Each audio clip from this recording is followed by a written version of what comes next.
Hi hello ನಮಸ್ತೆ ಎಲ್ಲರಿಗೂ inform media ಜಗತ್ತು ಚಾನಲಿನ ಮತ್ತೊಂದು ವಿಡಿಯೋಗೆ ಸ್ವಾಗತ ಸುಸ್ವಾಗತ. ಸ್ನೇಹಿತರೆ, ಎಲ್ಲರೂ ಹೇಗಿದ್ದೀರಾ? ಎಲ್ಲರೂ ಚೆನ್ನಾಗಿದ್ದೀರಾ ಅಂದ್ಕೊಂಡಿದ್ದೀನಿ. ನಾನು ಕೂಡ ತುಂಬಾ ಚೆನ್ನಾಗಿದ್ದೀನಿ. ಎಲ್ಲರೂ ಚೆನ್ನಾಗಿದ್ದೀರಾ ಅಂದ್ಕೊಂಡು ಭಾವಿಸ್ಕೊಂಡು ಇವತ್ತಿನ ಒಂದು ವಿಡಿಯೋನ ಶುರು ಮಾಡಿಬಿಡೋಣ.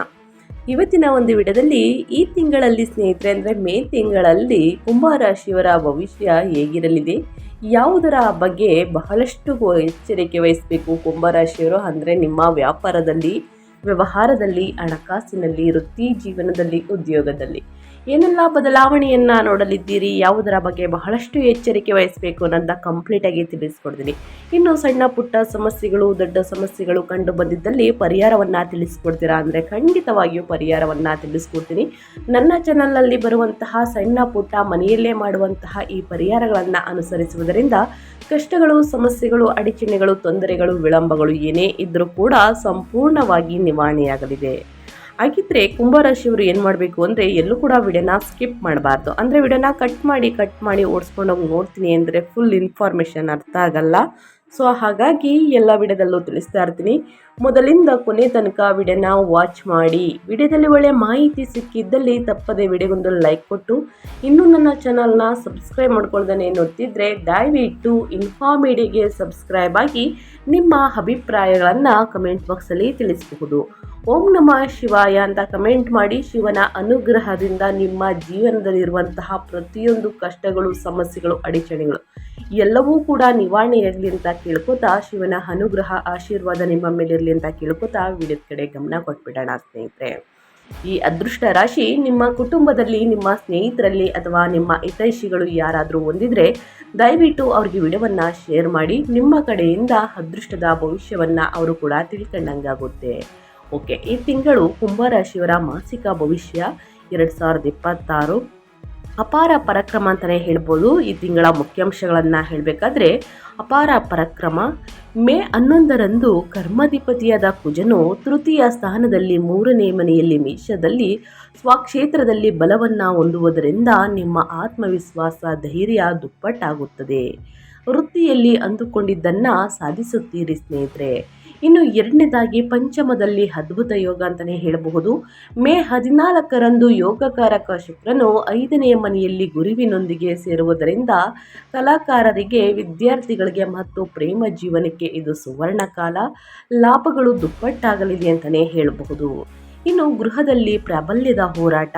ಮೇ 15ರಿಂದ ಚತುರ್ಥದ ಸ್ಥಾನದಲ್ಲಿ 4ನೇ ಮನೆಯಲ್ಲಿ ಸೂರ್ಯನ ಸಂಚಾರದಿಂದಾಗಿ ಮನೆಯ ವಾತಾವರಣ ಸ್ವಲ್ಪ ಬಿಸಿಯಾಗುತ್ತದೆ. ಆಸ್ತಿ ಅಥವಾ ಗೃಹ ಸಂಬಂಧಿತ ವ್ಯವಹಾರಗಳಲ್ಲಿ ಅಹಂಕಾರಕ್ಕೆ ಹೋಗದೆ ಜಾಗರೂಕರಾಗಿರಿ ಸ್ನೇಹಿತರೆ. ಯಾವುದರ ಬಗ್ಗೆ ಎಚ್ಚರಿಕೆ ವಹಿಸಬೇಕು, ಈ ತಿಂಗಳ ಮುಖ್ಯಾಂಶಗಳು ಹೇಗಿರಲಿದೆ ಕುಂಭರಾಶಿಯವರಿಗೆ ನನ್ನ ಕಂಪ್ಲೀಟಾಗಿ ತಿಳಿಸ್ಕೊಟ್ಟಿದ್ದೀನಿ. ಇನ್ನು ಒಟ್ಟಾರೆಯಾಗಿ ಹೇಳಬೇಕು ಅಂದರೆ ಕುಂಭರಾಶಿಯವರಿಗೆ ಮೇ 2026 ಮಾಸವು ಏಳೀನಾಟ ಶನಿಯ 2ನೇ ಹಂತ ಅಂತಲೇ ಹೇಳಬಹುದು. ಜನ್ಮ ಶನಿ, ದ್ವಿತೀಯ ಶನಿ ಸಂಧಿ ಅಂತಲೇ ಹೇಳ್ಬೋದು. ಸಂಧಿಯಲ್ಲಿ ಇದ್ದರೆ ಅದ್ಭುತವಾದಂತಹ ನೆಮ್ಮದಿಯನ್ನು ಮತ್ತು ವಿಜಯಗಳನ್ನು ತರಲಿದೆ. ಕಳೆದ ತಿಂಗಳು 2ನೇ ಮನೆಯಲ್ಲಿದ್ದ ಕುಜನಿಂದಾಗಿ ಎದುರಿಸಿದಂತಹ ಕಠಿಣ ಮಾತುಗಳು ಮತ್ತು ಕೌಟುಂಬಿಕ ಕಲಹಗಳು ಮೇ 11ರಂದು ಕುಜನು 3ನೇ ಮನೆಗೆ ಸ್ವಕ್ಷೇತ್ರಕ್ಕೆ ಬಲವಾದ ತಕ್ಷಣವೇ ದೂರವಾಗುತ್ತವೆ. ಇನ್ನು ಮೇ 14ರಂದು ಯೋಗಕಾರಕ ಶುಕ್ರನು 5ನೇ ಮನೆಗೆ ಪ್ರವೇಶಿಸಿ ಗುರುವಿನೊಂದಿಗೆ ಸೇರುವುದು ನಿಮ್ಮ ಜೀವನದಲ್ಲಿ ಸೃಜನಶೀಲತೆಯನ್ನು, ಆನಂದವನ್ನು ತುಂಬುತ್ತದೆ. ಆದರೆ ಮೇ 15ರಂದು ಸೂರ್ಯನು 4ನೇ ಮನೆಗೆ ಪ್ರವೇಶಿಸುವುದರಿಂದ ಗೃಹ ಸಂಬಂಧಿತ ವಿಷಯಗಳಲ್ಲಿ ಸ್ವಲ್ಪ ಎಚ್ಚರಿಕೆ ಅಗತ್ಯ. ಯಾವ ಬಗ್ಗೆ ಎಚ್ಚರಿಕೆ ವಹಿಸಬೇಕು ಅನ್ನೋದನ್ನ ಕಂಪ್ಲೀಟಾಗಿ ತಿಳಿಸ್ಕೊಡ್ತೀನಿ. ಬನ್ನಿ, ಎಲ್ಲೂ ಕೂಡ ಸ್ಕಿಪ್ ಮಾಡಬೇಡಿ. ಮೇ ತಿಂಗಳಲ್ಲಿ ಕುಂಭರಾಶಿಯವರಿಗೆ ಪ್ರಮುಖ ಗ್ರಹಗಳ ಸಂಚಾರದಿಂದ ಅದರಿಂದಾಗುವಂತಹ ಪ್ರಭಾವಗಳು ಹೇಗಿರಲಿದೆ ಅಂದರೆ, ಕುಜ 3 ಮತ್ತು 10ನೇ ಮನೆಯ ಅಧಿಪತಿಯಾಗಿರುವ ಕುಜ 3ನೇ ಮನೆಯಲ್ಲಿ ಸ್ವಕ್ಷೇತ್ರದಲ್ಲಿ ಮೇ 11ರಿಂದ ಸಂಚರಿಸುತ್ತಿದೆ. ತೃತೀಯ ಕುಜ ಅಖಂಡ ಧೈರ್ಯ, ವೃತ್ತಿಯಲ್ಲಿ ಮುನ್ನುಗ್ಗುವಿಕೆ, ಸಹೋದರರ ಬೆಂಬಲ, ಪ್ರಯಾಣ, ಲಾಭಗಳು ಅಂತಲೇ ಹೇಳಬಹುದು. ಇನ್ನು ಶುಕ್ರ 4 ಮತ್ತು 9ನೇ ಮನೆಯ ಅಧಿಪತಿಯಾಗಿರುವ ಶುಕ್ರ ಯೋಗಕಾರಕ 4ನೇ ಮನೆಯಲ್ಲಿ, ನಂತರ 5ನೇ ಮನೆಗೆ ಸ್ಥಳಾಂತರಗೊಂಡು ಸಂಚರಿಸುತ್ತಿದೆ. ಮೇ 14ರವರೆಗೆ 4ರಲ್ಲಿ ಅಂದರೆ ಮಾತೃಸೌಖ್ಯ, ವಾಹನ ಯೋಗ. ಮೇ 14ರಿಂದ 5ರಲ್ಲಿ ಕಲಾಕಾರರಿಗೆ ಲಾಭ, ಪ್ರೇಮ ಸಾಫಲ್ಯ, ಬುದ್ಧಿವಂತಿಕೆ ಅಂತಲೇ ಹೇಳಬಹುದು. ಇನ್ನು ಸೂರ್ಯ 7ನೇ ಮನೆಯ ಅಧಿಪತಿಯಾಗಿರುವಂತಹ ಸೂರ್ಯ ಸ್ನೇಹಿತರೆ 3ನೇ ಮನೆ ಮತ್ತು 4ನೇ ಮನೆಯಲ್ಲಿ ಸಂಚರಿಸುತ್ತಿದೆ. ಮೇ 14ರವರೆಗೆ 3ರಲ್ಲಿ ಉಚ್ಚ ಅಂತಂದರೆ ಪರಾಕ್ರಮ ಅಂತಲೇ ಹೇಳಬಹುದು. ಮೇ 15ರಿಂದ 4ರ ಮನೆಯಲ್ಲಿ ಸ್ನೇಹಿತರೆ ಪ್ರಾಬಲ್ಯವಾದಂತಹ ಹೋರಾಟ, ತಾಯಿಯ ಆರೋಗ್ಯದ ಬಗ್ಗೆ ಕಾಳಜಿ ಸ್ನೇಹಿತರೆ. ಇನ್ನು ಬುಧ 5 ಮತ್ತು 8ನೇ ಮನೆಯ ಅಧಿಪತಿಯಾಗಿರುವಂತಹ ಬುಧ 4ನೇ ಮನೆಯಲ್ಲಿ ಮೇ 15ರಿಂದ ಋಷಭದಲ್ಲಿ ಸಂಚರಿಸುತ್ತದೆ. ಚತುರ್ಥದಲ್ಲಿ ಬುಧ ಗೃಹ ಸಂಬಂಧಿತ ದಾಖಲೆಗಳಲ್ಲಿ ಎಚ್ಚರಿಕೆ, ಆಸ್ತಿ ಚರ್ಚೆಗಳು. ಮೇ 29ರಂದು 5ನೇ ಮನೆಗೆ ಪ್ರವೇಶ ಅಂತಲೇ ಹೇಳಬಹುದು. ಇನ್ನು ಗುರು 2 ಮತ್ತು 11ನೇ ಮನೆಯ ಅಧಿಪತಿಯಾಗಿರುವ ಗುರು 5ನೇ ಮನೆಯಲ್ಲಿ ಮಿಥುನದಲ್ಲಿ ಯಥಾಸ್ಥಿತಿಯಲ್ಲಿ ಸಂಚರಿಸುತ್ತದೆ. ಪಂಚಮ ಗುರು ಸಂತಾನ ಪ್ರಗತಿ, ಅದ್ಭುತ ಆರ್ಥಿಕ ಲಾಭಗಳು, ಷೇರು ಮಾರುಕಟ್ಟೆಯಲ್ಲಿ ಅದೃಷ್ಟ.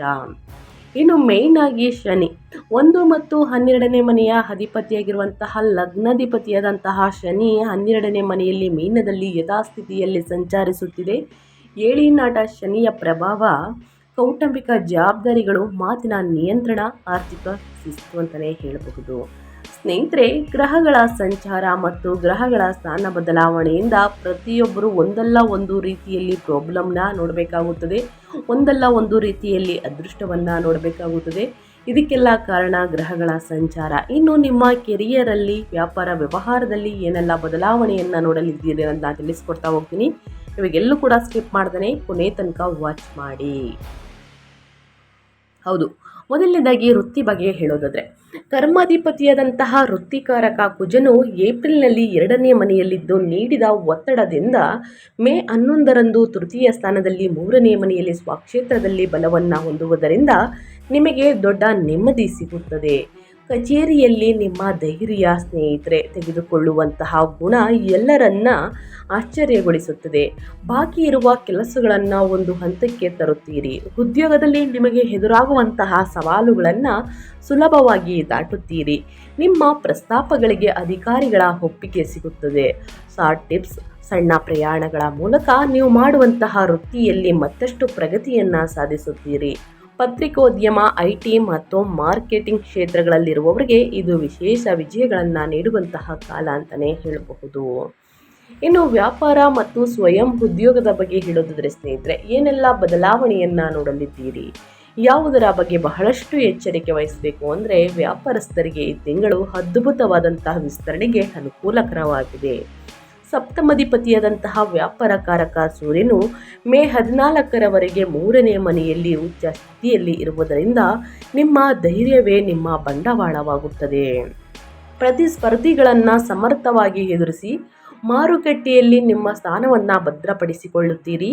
ಮೇ 14ರಂದು ಯೋಗಕಾರಕ ಶುಕ್ರನು ಪಂಚಮ ಸ್ಥಾನದಲ್ಲಿ 5ನೇ ಮನೆಯಲ್ಲಿ ಪ್ರವೇಶಿಸಿ ಗುರುವಿನೊಂದಿಗೆ ಸೇರುವುದರಿಂದ creative fields, beauty, designing, event management ಮುಂತಾದ ಸ್ವಯಂ ಉದ್ಯೋಗದಲ್ಲಿ ಇರುವವರಿಗೆ ಗ್ರಾಹಕರ ದಟ್ಟಣೆ ಹೆಚ್ಚಾಗುತ್ತದೆ.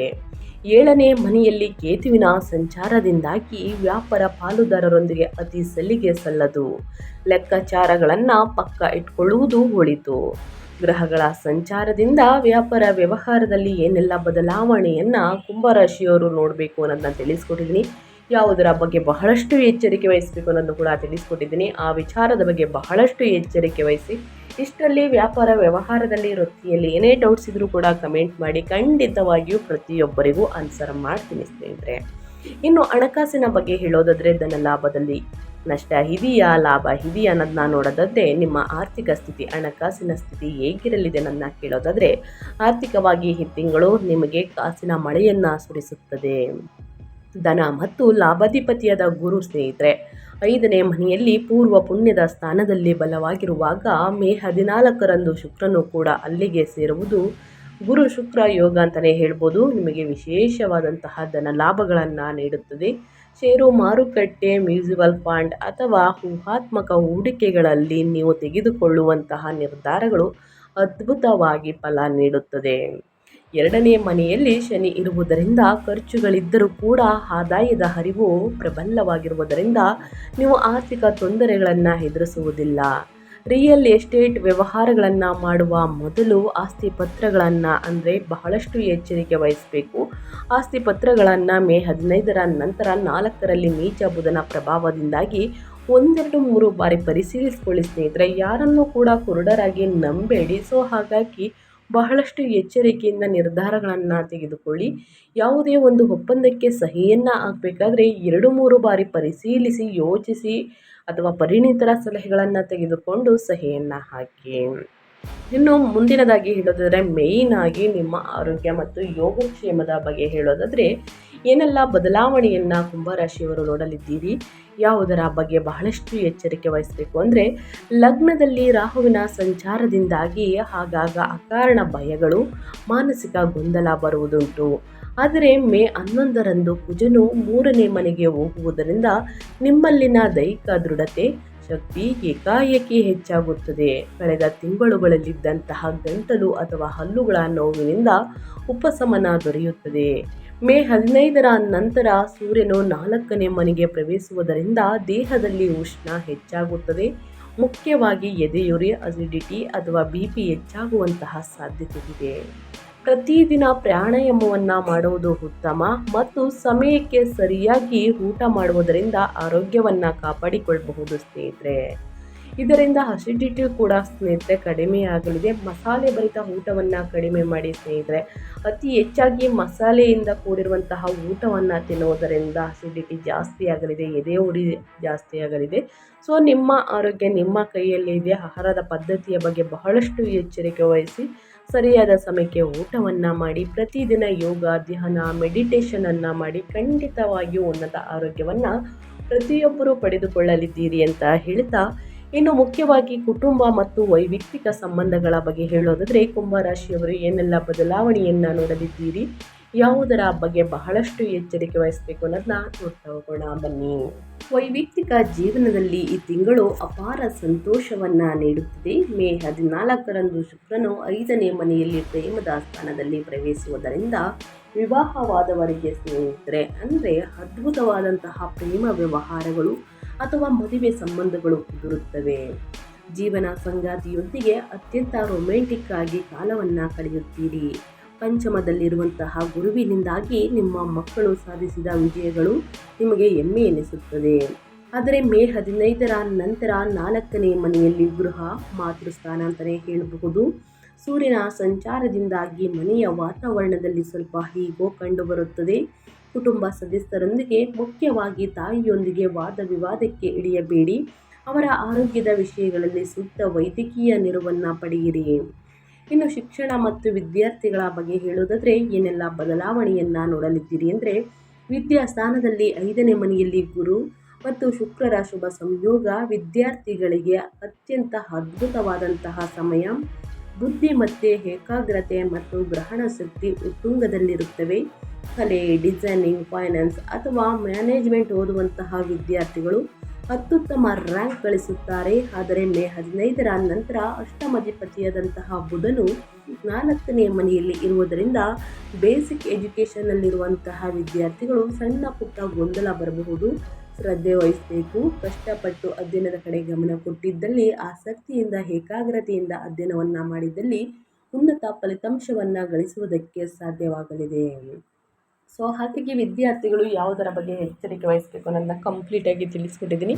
ಏನೇ ಡೌಟ್ಸ್ ಇದ್ದರೂ ಕೂಡ ಕಮೆಂಟ್ ಮಾಡಿ ಅಂತ ಹೇಳ್ತಾ, ಈ ತಿಂಗಳಲ್ಲಿ ಅನುಸರಿಸಬೇಕಾದ ಜ್ಯೋತಿಷ್ಯದ ಪರಿಹಾರಗಳನ್ನು ತಿಳಿಸ್ಕೊಡ್ತೀನಿ. ಈ ಪರಿಹಾರಗಳನ್ನು ಅನುಸರಿಸಿ ಕಷ್ಟಗಳು, ಸಮಸ್ಯೆಗಳು, ಅಡಚಣೆಗಳು, ತೊಂದರೆಗಳು ಎಲ್ಲವೂ ಕೂಡ ಸಂಪೂರ್ಣವಾಗಿ ನಿವಾರಣೆಯಾಗಲಿದೆ. ಲಗ್ನದಲ್ಲಿ ರಾಹು, 2ರಲ್ಲಿ ಶನಿ ದೋಷಗಳನ್ನು ನಿವಾರಿಸಿಕೊಂಡು 3ನೇ ಮನೆಯಲ್ಲಿ ಕುಜನ ಧೈರ್ಯವನ್ನು ಮತ್ತು 5ನೇ ಮನೆಯಲ್ಲಿ ಶುಕ್ರ ಗುರುಗಳ ಯೋಗವನ್ನು ಪಡೆಯಲು ಈ ಪರಿಹಾರಗಳನ್ನು ಪಾಲಿಸಿ ಸ್ನೇಹಿತರೆ. ಮೊದಲನೇದಾಗಿ ದುರ್ಗಾ ಮಾತೆ ರಾಹು ಶಾಂತಿ. ಲಗ್ನದಲ್ಲಿ ರಾಹುವಿನಿಂದ ಬರುವಂತಹ ಮಾನಸಿಕ ಭಯಗಳು ಮತ್ತು ಆತಂಕಗಳನ್ನು ಹೋಗಲಾಡಿಸಲು ಪ್ರತಿದಿನ ದುರ್ಗಾದೇವಿಯನ್ನು ಪೂಜಿಸಿ ಅಥವಾ ದುರ್ಗಾ ಅಷ್ಟೋತ್ತರವನ್ನು ಸ್ನೇಹಿತರೆ ಓದಿ. ಖಂಡಿತವಾಗಿ ನಿಮ್ಮ ಸಮಸ್ಯೆಗಳು ಕ್ರಮೇಣವಾಗಿ ಕಡಿಮೆಯಾಗಲಿದೆ ಅಂತಲೇ ಹೇಳಬಹುದು. ಇನ್ನು ಶಿವನ ಆರಾಧನೆ. 2ನೇ ಮನೆಯಲ್ಲಿರುವಂತಹ ಏಳಿನಾಟ ಶನಿ ದೋಷ ನಿವಾರಣೆಗೆ ವಾಕ್ಸ್ಥಾನದಲ್ಲಿ ದೋಷಗಳು ಬರದಂತೆ ಇರಲು ಶನಿವಾರದಂದು ಶಿವಾಲಯದಲ್ಲಿ ಎಳ್ಳೆಣ್ಣೆಯಿಂದ ದೀಪವನ್ನು ಹಚ್ಚಿ. ಇನ್ನು ಸೂರ್ಯ ನಮಸ್ಕಾರಗಳು ಮೇ 15ರಿಂದ 4ನೇ ಮನೆಯಲ್ಲಿರುವಂತಹ ಸೂರ್ಯನಿಂದ ಸ್ನೇಹಿತರೆ ಅಶಾಂತಿಯನ್ನು ಉಂಟಾಗದಂತೆ ಇರಲು ಬೆಳಗಿನ ಜಾವ ಸೂರ್ಯ ನಮಸ್ಕಾರಗಳನ್ನು ಮಾಡಿ ತಂದೆ ಹಿರಿಯರ ಆಶೀರ್ವಾದವನ್ನು ಪಡೆಯಿರಿ. ಪ್ರತಿದಿನ ಬೆಳಿಗ್ಗೆ ಸೂರ್ಯ ನಮಸ್ಕಾರವನ್ನು ಮಾಡುತ್ತಾ ಆದಿತ್ಯ ಹೃದಯ ಸ್ತೋತ್ರವನ್ನು 11 ಬಾರಿ ಹೇಳುವುದರಿಂದ ನಿಮಗಿರುವಂತಹ ಕಷ್ಟಗಳು ಸಮಸ್ಯೆಗಳು ಕ್ರಮೇಣವಾಗಿ ಕಡಿಮೆಯಾಗಲಿದೆ. ಸೊ ಹಾಗಾಗಿ ತಪ್ಪದೆ ಕುಂಭರಾಶಿಯವರು ಈ ಪರಿಹಾರಗಳನ್ನು ಮಾಡಿ ಅಂತ ಹೇಳ್ತಾ ಸ್ನೇಹಿತರೆ ನಾನು ವಿಡಿಯೋನ ಹೆಂಗೆ ಮಾಡ್ತಾ ಇದ್ದೀನಿ. ಇವತ್ತಿನ ಒಂದು ವಿಡಿಯೋದಲ್ಲಿ ಸಂಪೂರ್ಣ ಮಾಹಿತಿ ಸಿಕ್ಕಿದ್ದಲ್ಲಿ ಈ ವಿಡಿಯೋ ಯೂಸ್ಫುಲ್ ಅನಿಸಿದ್ದಲ್ಲಿ ವಿಡಿಯೋಗೆ ಲೈಕ್ ಮಾಡೋದನ್ನ ಮರ್ತಿದ್ರೆ ಲೈಕ್ ಮಾಡಿ. ಇನ್ನು ನನ್ನ ಚಾನಲ್ನ ಸಬ್ಸ್ಕ್ರೈಬ್ ಮಾಡ್ಕೊಳ್ದೇ ನೋಡ್ತಿದ್ರೆ ಇನ್ಫಾರ್ಮೇಡಿಗೆ ಸಬ್ಸ್ಕ್ರೈಬ್ ಆಗಿ ನಿಮ್ಮ ಅಭಿಪ್ರಾಯಗಳನ್ನು ಕಮೆಂಟ್ ಬಾಕ್ಸಲ್ಲಿ ತಿಳಿಸಿ. ಯಾರೆಲ್ಲ ಸಬ್ಸ್ಕ್ರೈಬ್ ಮಾಡಿಕೊಂಡು ಪ್ರತಿನಿತ್ಯ ವಿಡಿಯೋ ವಾಚ್ ಮಾಡ್ತಿದ್ರ ಅಂಥವರಿಗೆ ಥ್ಯಾಂಕ್ ಯು ಸೋ ಮಚ್ ಅಂತ ಹೇಳ್ತಾ ನಿಮಗೂ ಮತ್ತು ನಿಮ್ಮ ಕುಟುಂಬಕ್ಕೆ ತುಂಬಾ ಒಳ್ಳೆಯದಾಗಲಿ, ಶಿವನ ಆಶೀರ್ವಾದ ನಿಮ್ಮ ಮೇಲಿರಲಿ ಅಂತ ಹೇಳ್ತಾ ಮತ್ತೊಂದು ವಿಡಿಯೋ ಜೊತೆ ಮತ್ತೊಂದು ಹೊಸ ಭವಿಷ್ಯದಲ್ಲಿ ಸಿಗ್ತೀನಿ. Thank you for watching.